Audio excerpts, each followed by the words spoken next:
你着急，我悄悄。anh tao còn chú hỏi cha, ôi cháy tay kia là chị tao cháy nào nè, cái chị tao cháy nào chè, cái chị mua tao té làm à? Ôi tao tao chú đấy chè chị thằng nào bỏ liền, cái chị mua tao té sao? Chị phải tao té đây nè, phải, thôi, ấy lúc rồi đó nhé.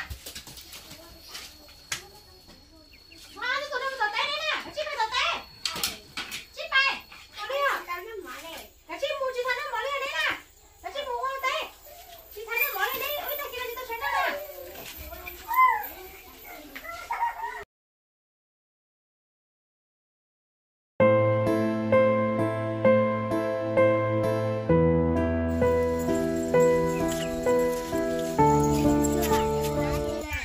Đó nó có thở kiểu dùng một té sẽ đi qua sẽ lấy téo.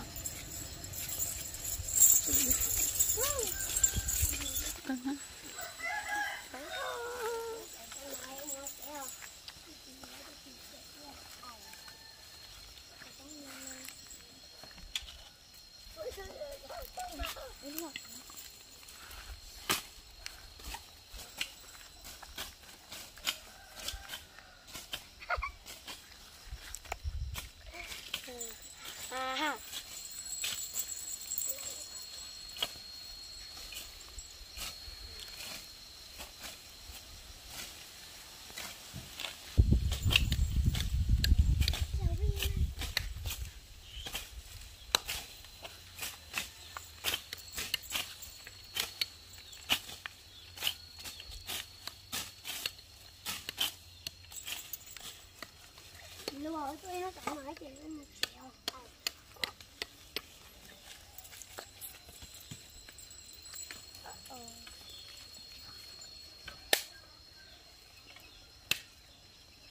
Rồi.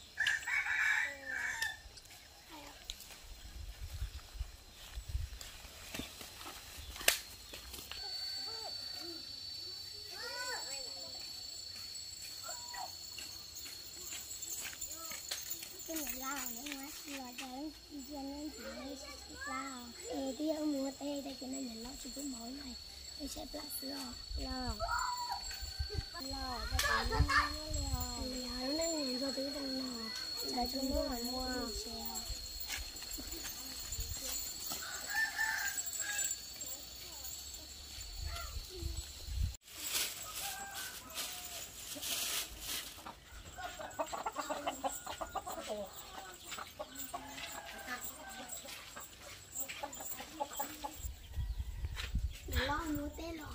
Thế lò như thế chưa? Lò chè, cái chị mua chuối nó như này, nó món à?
아니 저 떠네 뭐 저기 이거 다 버디 엄마 너네 심으셔